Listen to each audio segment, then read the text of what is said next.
Illustration 1 देखते हैं। Assume किया जाता है कि जो एमपीसी है वो इक्वल है 0.6। The value of the government spending multiplier क्या होगा? तो आंसर में देखते हैं सॉल्यूशन में। 1/MPS करेंगे, या तो आप करो 1/1 - करेंगे तो 1/1 - 0.6 करेंगे तो 0.4 आ गया यहाँ पर। तो 1/0.4 करेंगे तो 2.5 आ जाएगा। बी और सी के अंदर देखते हैं क्या इम्पैक्ट आएगा अगर 50 बिलियन इंक्रीज़ हो जाता है गवर्नमेंट स्पेंडिंग का इक्विलिब्रियम जीडीपी पे। तो और सी के अंदर देखते हैं क्या होगा 50 बिलियन डिक्रीज़ हो जाएगा अगर गवर्नमेंट स्पेंडिंग का। तो दोनों का आंसर क्या आएगा अगर इंक्रीज़ या तो डिक्रीज़ के अंदर देखा जाए तो initial change in the spending को मल्टीप्लाई किया जाएगा 1 - से। तो 50 बिलियन है हमारा क्या है इनिशियल जो हमारा हो रहा है कितना है वो 50 बिलियन है। तो उस 50 बिलियन को किससे मल्टीप्लाई करेंगे मल्टीप्लायर से, वो कितना है 2.5 है। तो कितना आएगा 125 बिलियन का इंक्रीज़ या तो डिक्रीज़ होगा 50 बिलियन के increase in the government spending से। इलस्ट्रेशन 2 देखते हैं। अगर कंट्री एक्स जो है उसका मार्जिनल प्रोपेंसिटी टू कंज्यूम 0 है तो हमको बताना है value of the physical multiplier. तो एमपीसी अगर 0 है तो एमपीएस कितना हो जाएगा 1 - 0 तो 1 आ जाएगा। स्पेंडिंग मल्टीप्लायर कितना आएगा 1 आएगा। अभी यहाँ पर कोई मल्टीप्लायर इफेक्ट नहीं आएगी। इलस्ट्रेशन 3 देखते हैं। एवरेज पर कैपिटल इनकम जो है कंट्री वाई की वो बढ़ रही है 42,300 से लेकर 50,000 जा रही है। एंड करस्पॉन्डिंग फिगर जो है पर कैपिटल कंजम्पशन रोज वो मतलब वो बढ़ रही है कितने से 35,400 से 42,400 तक। फाइंड आउट करके बताइए स्पेंडिंग मल्टीप्लायर की for the economy for this economy. Spending multiplier कितना कैसे निकलेगा तो 1/1 - एमपीसी कितना आएगा तो इंक्रीज इन द कंजम्पशन को डिवाइड किया जाएगा इंक्रीज इन द इनकम से।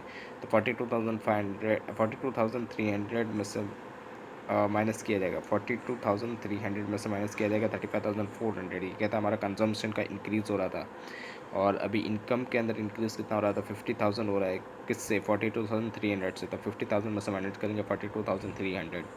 तो यहाँ पर हमारा निकल के आएगा 0.922 मल्टीप्लाई निकालेंगे तो 1/1 - 0.922 तो कितना आ जाएगा 12.83 का मल्टीप्लायर आ जाएगा। अगर सिंपल टैक्स मल्टीप्लायर देखें तो वो कैसे निकलता है तो माइनस एमपीसी को डिवाइड किया जाता है एमपीएस से इज इक्वस टू एमपीसी को डिवाइड किया जाएगा 1 - से is equals to minus P को डिवाइड किया जाएगा 1 - बी से। यहाँ पर क्या आएगा तो change in the Y divide by change in the T कितना आ जाएगा माइनस बी को डिवाइड किया जाएगा 1 - बी से। इसके बाद देखते हैं illustration 4 what should be the impact of the GDP. GDP की इम्पैक्ट क्या आएगी both government spending and the taxes के अंदर अगर वो इंक्रीज़ हो जाता है 5 बिलियन से। एंड जो एम है वो कल 0.9 हो जाता है। तो एम अगर 0.9 हो गया तो एम कितना हो जाएगा 0.1 हो जाएगा। क्यों क्योंकि 1 - 0.9 करेंगे तो कितना आएगा 0.1 हो जाएगा। देयरफॉर मल्टीप्लाई कितना निकल के आएगा 1/1 - इज इक्वल टू 10 का निकल के आ जाएगा।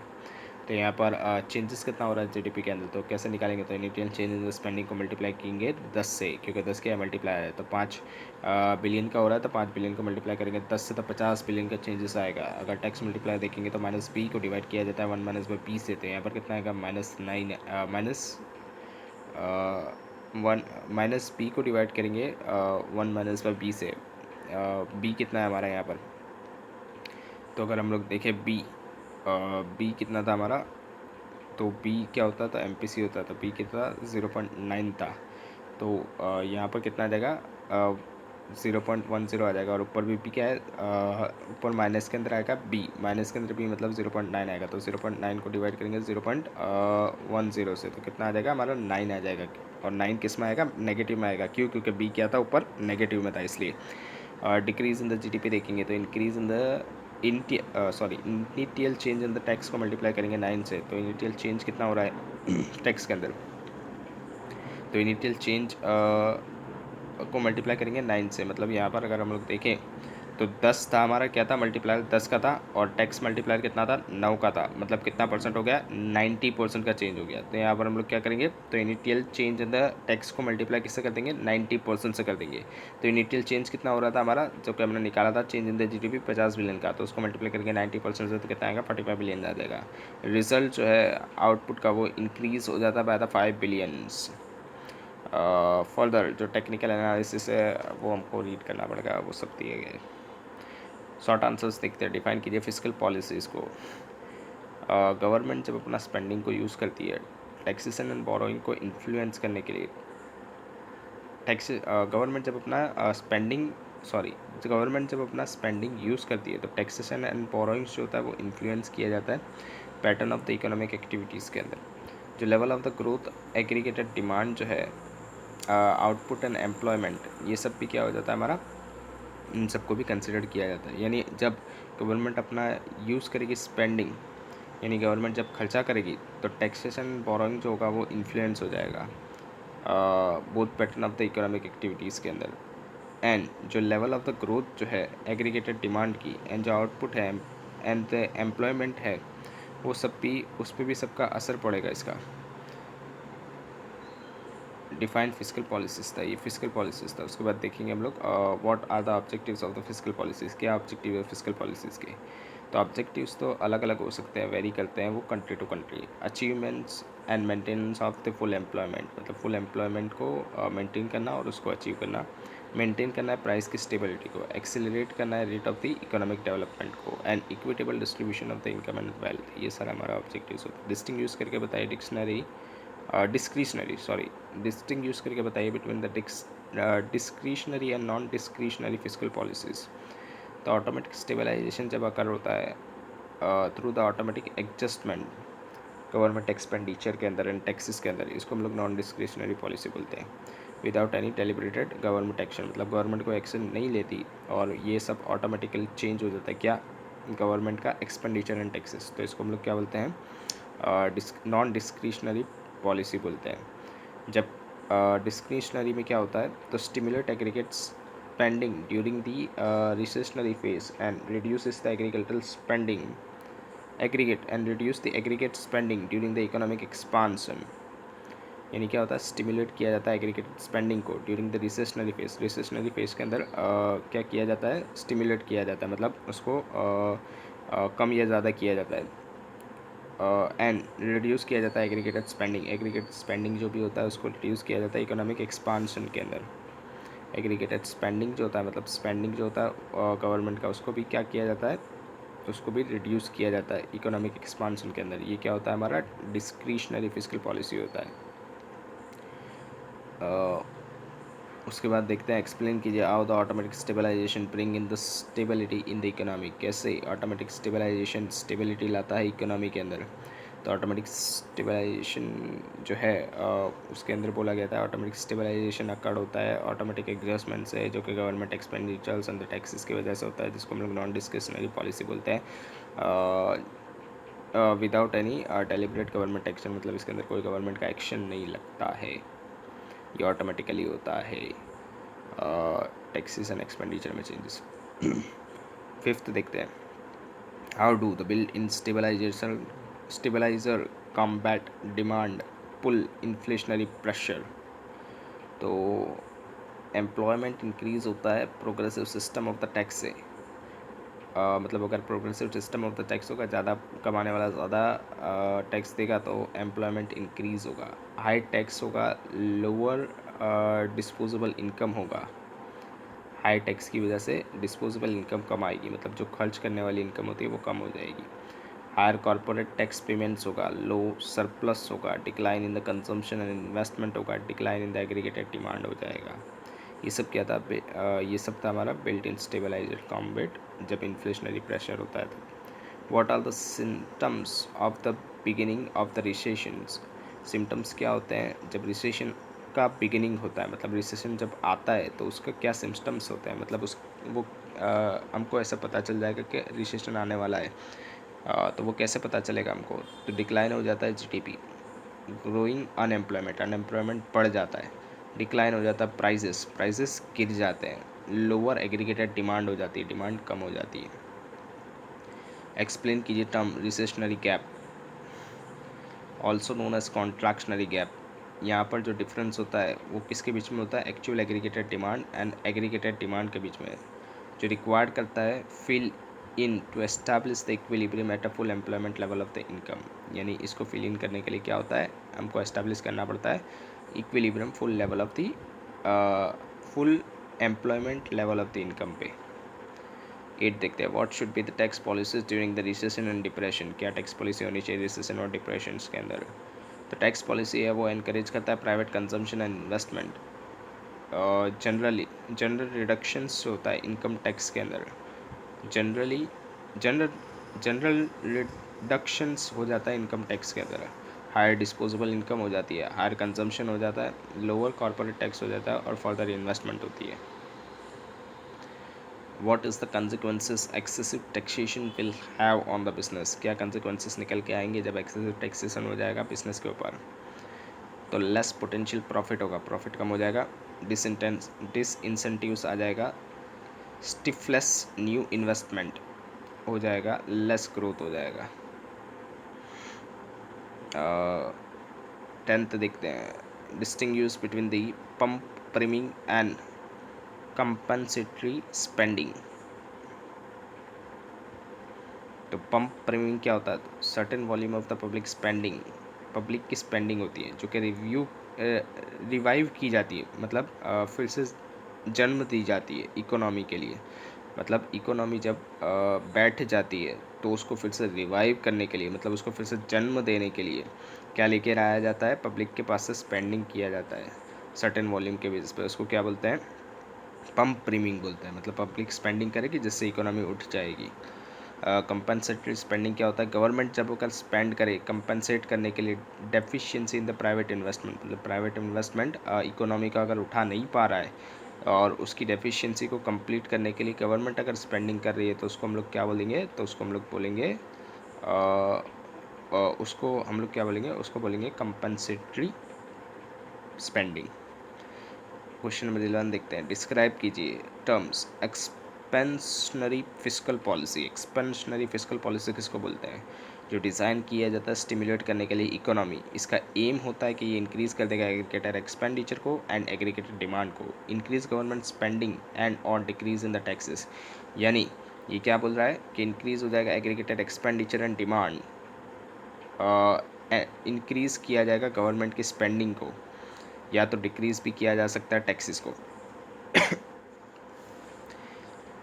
ये क्या था हमारा? एक्सपांशनरी फिस्कल पॉलिसीज़ को हमने डिस्क्राइब किया था। What is mean by the crowding out? Crowding out किसको बोलते हैं? क्वेश्चन नंबर कौन सा था? 12 था। What do you mean by the crowding out?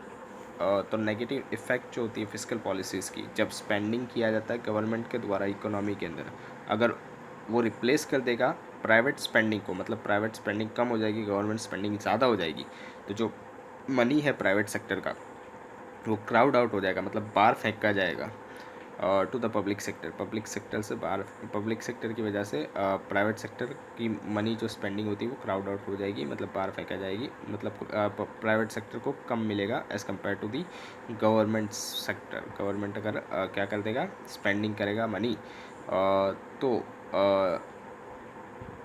Private sector बाहर फेंका जाएगा, क्राउड आउट हो जाएगा।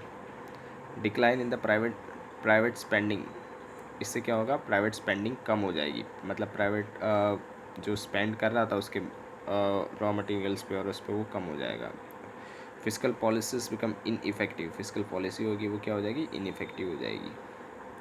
एक्सप्लेन कीजिए use of the fiscal policies for economic growth. Economic growth के लिए फिस्कल पॉलिसी को, फिस्कल पॉलिसी का यूज़ को एक्सप्लेन कीजिए। तो एक्सपेंडिचर जो किया जाता है डेवलपमेंट एक्टिविटीज़ के अंदर, पब्लिक गुड्स के अंदर, एजुकेशन जिसको हम लोग अगर बोले such as education, research and development etcetera, जो टैक्स पॉलिसीज़ होती है वो रिवॉर्ड करती है इनोवेशन एंड एंटरप्रेन्योरशिप को। एक्सपेंडिचर अगर किया जाता है डेवलपमेंट एक्टिविटीज़ के अंदर, डेवलपमेंट एक्टिविटीज़ कौन सी होती है? तो एजुकेशन जो है, पब्लिक गुड्स कैसे दिया जाएगा? एजुकेशन के तौर पे, रिसर्च एंड डेवलपमेंट भी की जाएगी एक्सेट्रा। तो ये जो टैक्स पॉलिसी है, ये जो भी चीज़ें कर रहे हैं हम लोग पॉलिसी के अंतर्गत, ये हमको क्या करेगा? रिवॉर्ड करेगा इनोवेशन एंड एंटरप्रेन्योरशिप को। 14 देखते हैं, what type of the physical policy measures are used for redistribution of the income in the economy. तो प्रोग्रेसिव डायरेक्ट टैक्स सिस्टम जो है, जहाँ पर डिफरेंशियल इनडायरेक्ट टैक्स होते हैं, यूज़ किया जाता है टैक्स प्रोसेस को सोशल डेवलपमेंट के लिए। ये हमको करना पड़ेगा, क्या करने के लिए? मेजर्स करने के लिए, redistribution of the income in the economy. What are the measures undertaken in the contractionary fiscal policy? कौन से मेजर्स अंडरटेक किए जाएंगे कॉन्ट्रैक्शनरी फिस्कल पॉलिसी के अंदर? ये डेलिब्रेट करता है policy to curtail aggregated demand को कर्टेल करता है, एलिमिनेट करता है इन्फ्लेशनरी गैप को, रिड्यूस करता है लेवल ऑफ इकोनॉमिक एक्टिविटीज़ को, डिक्रीज करता है गवर्नमेंट स्पेंडिंग को, इंक्रीज करता है पर्सनल इनकम टैक्स को एंड और बिजनेस टैक्स को. Combinations of the decrease in the government spending and increase in the personal income taxes and all the business taxes. Point out करके बताएं limitations of the physical policies. तो ये तो हमको दिया नहीं है, 4.8 पे दिए गए. इसके बाद देखते हैं question number 2. In the above example suppose कीजिए अगर इंक्रीज हो रहा है गवर्नमेंट स्पेंडिंग का 5 बिलियन से, अज्यूम किया जाता है कि मार्जिनल प्रोपेंसिटी टू कंज्यूम जो है वो इक्वल हो जाता है 0.6, तो क्या गवर्नमेंट की स्पेंडिंग मल्टीप्लायर रहेगा? तो पहला देख लेते हैं. तो गवर्नमेंट स्पेंडिंग मल्टीप्लायर कितना आएगा? एमपीसी हमको 0.6 दिया है, तो 1/1 माइनस बाय बी, यानी एमपीसी करेंगे तो कितना निकल के आ जाएगा? 2.5 निकल के आ जाएगा. इसके बाद देखते हैं what impact would 5 billion increase in the governmental expenditure have on equilibrium GDP. क्या इम्पैक्ट आएगी अगर 5 बिलियन से इंक्रीज़ हो जाता है गवर्नमेंट एक्सपेंडिचर? 5 बिलियन से अगर इंक्रीज़ होता था गवर्नमेंट एक्सपेंडिचर्स, तो ये चेंज होता है जीडीपी के से कितना चेंज हो जाएगा? तो 5 मल्टीप्लाई बाय 2.5 तो 12.5 बिलियन हो जाएगा अगर एमपीसी 0.6 रहता है तो. In an economy with the following specifications, consumptions दे दिया है 50 प्लस बस 0.75 वाई आई दे दिया 100, जी दे दिया 200, ट्रांसफ़र पेमेंट दे दिया 110, इनकम टैक्स 0.2 वाई. कैलकुलेट करके बताइए equilibrium of the income and the value of the expenditure multiplier. तो Y D is equals to Y minus by tax plus by transfer payment, जहाँ पर transfer payment कितना है 110 का है. अगर हमको वाई डी निकालना हो तो ये हमको फार्मूला लगाना पड़ता है. तो Y minus by 0.2 Y plus by 110 plus by 110 आएगा तो कितना आ जाएगा हमारा? तो यहाँ पर अगर हम इसको सॉल्व करेंगे तो आ जाएगा 0.8 वाई प्लस बाय 110. अगर सी देखते हैं तो सी के अंदर ये वाई डी का जो हमने फाइंड आउट किया 0.8 वाई प्लस बाय 110 को लिख देंगे. तो सी का हमारा इक्वेशन है 50 प्लस बाय 0.75 वाई डी. तो 50 प्लस बाय 0.75 ब्रैकेट के अंदर 0.8 वाई प्लस बाय 110 करेंगे और इसको सॉल्व करेंगे तो सी हमारे पास कितना आ जाएगा? 132.50 प्लस बाय 0.6 वाई. अभी वाई के अंदर रख देंगे हम लोग सी जो कि हमने फाइंड आउट किया Y is equals to C plus I plus G, जहाँ पर सी हम कितना रखेंगे? तो सी रखेंगे 132.50 प्लस बस 0.6 वाई और आई हमारे को दे दिया गया 100, जी दे दिया गया 200, तो हमारा आ जाएगा 432.50 प्लस 0.6 वाई. अभी वाई की जगह पर हम लोग क्या रखेंगे? तो वाई की जगह पर हम लोग रखेंगे वाई की जगह पर हम लोग क्या रखेंगे? तो वाई की जगह पर हम लोग रखेंगे यहाँ पर वाई की जगह पर हम लोग क्या रखेंगे? तो वाई माइनस बाय 0.6. वाई की जगह पर कुछ रखने की ज़रूरत नहीं है, सॉरी. यहाँ पर 0.6 वाई जो राइट हैंड साइड पे है वो लेफ्ट हैंड साइड पे जाएगा. तो लेफ्ट हैंड साइड पे पहले से 1 था तो 1 में से माइनस होगा 0.6 वाई, तो 0.4 वाई बचेगा हमारा. तो वाई कितना आ जाएगा? 432.50 को डिवाइड करेंगे 0.4 से तो 1081.25 करोड़ आ जाएगा वाई. एक्सपेंडिचर मल्टीप्लायर देखेंगे तो 1/1 माइनस बाई पी करेंगे, 1/0.6 करेंगे तो 2.5 का हमारा मल्टीप्लायर आ जाएगा. यहाँ पे प्रूफ हो जाता है कि बी जो है वो इक्वल हो जाता है एमपीसी से, इक्वल हो जाता है change in the C divide by change in the Y से.